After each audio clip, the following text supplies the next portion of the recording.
అబ్బబ్బబ్బబ్బా కూరగాయలకి ఏం రేట్లు పెంచేశారు ఇలా ధ్యానం చెయ్య బామ్మ నా జేబులో 1000 రూపాయలు తీసా ఈసారి రా కూరగాయలు కొందామని మిగతా బిడ్డు ఇంకా ఏం డబ్బులు రా కూరగాయలు కొన్నాక అన్ని అయిపోయినాయి. ఈ కాసిన కూరగాయలు 1000 రూపాయల.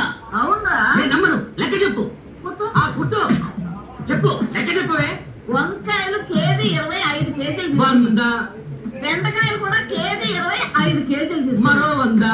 కాకరకాయలు దోసకాయలు ఇంకొక 100. 300. ఇక పోతే బీరకాయ 70 రూపాయలు. ఏంటి బీరకాయలు కేజీ 70 రూపాయల?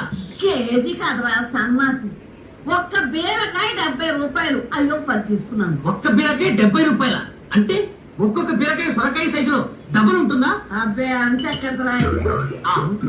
తినే బీరకాయలు కాదా బామ్మ, తాగే బీరకాయలు తెచ్చావా?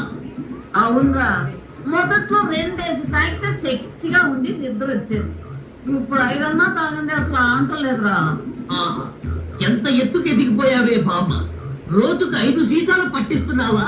కాంతమ్మ మనం ఇచ్చిన బీరకాయలకు బాగా పనిచేసింది. ఎక్కడ లేని శక్తి వచ్చిందో చెంబుడిస్తావేంటి? ఎప్పుడేం కర్మ ఒక కాయ తీసుకుంటా. సీసాలు నువ్వు పట్టించడమే కాకుండా ఇలా దానాలు కూడా చేస్తున్నావా బామ్మ? అవునరా, 1,00,000 భక్తుల నవ్వులాగా 1,00,000 బీరకాయలు 35 ఇస్తానని మొక్కుకున్నాను. 1,00,000 బీరకాయల